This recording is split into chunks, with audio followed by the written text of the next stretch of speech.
রাধে রাধে। ওম নমো ভগবতে বাসুদেবায়। ওম নমো ভগবতে বাসুদেবায়। ওম নমো ভগবতে বাসুদেবায়। শ্রীমদ্ ভাগবত তৃতীয় স্কন্দ স্থানম সৃষ্টির স্থিতি সপ্তবিংশতি অধ্যায় জরা প্রকৃতির উপলব্ধি।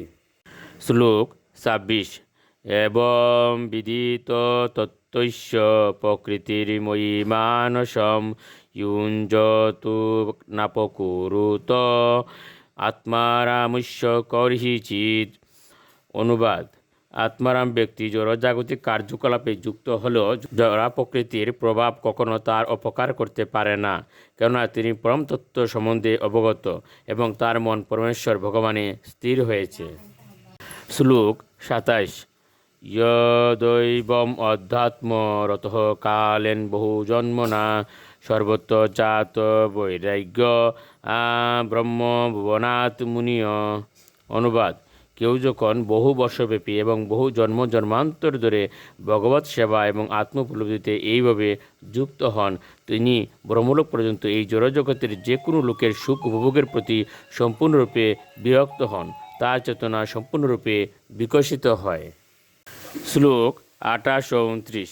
মদ্ভক্তঃ প্রতিবুদ্ধার্থু মৎ প্রসাদেন ভূয়সা নিঃশ্রেয়সম সংস্থানম কৈবল্যাকম মদাশ্রয়ম প্রাপ্নোতি আঞ্জসাদির সদিশা চিহ্ন সংশয় যদ্গত্তা নিবর্ততে যুগে লিঙ্গাত বিনির্গমে।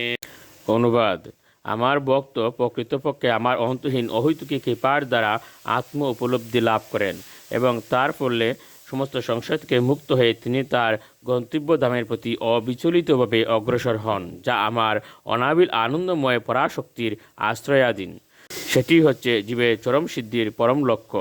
তার জড়দেহ ত্যাগ করার পর যোগী ভক্ত সেই দিব্যধামে গমন করেন এবং সেখান থেকে তিনি আর কখনো ফিরে আসেন না। শ্লোক ৩০।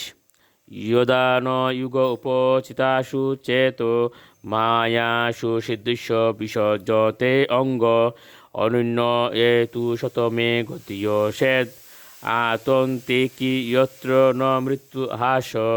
অনুবাদ: সিদ্ধ যুগের চিত্ত যখন বহিরঙ্গা শক্তির দ্বারা প্রকাশিত যুগসিদ্ধির প্রতি আর আকৃষ্ট হয় না, তখন তিনি আমার প্রতি আত্যন্তিক গতি প্রাপ্ত হন এবং তখন মৃত্যু আর তাকে পরাভূত করতে পারে না।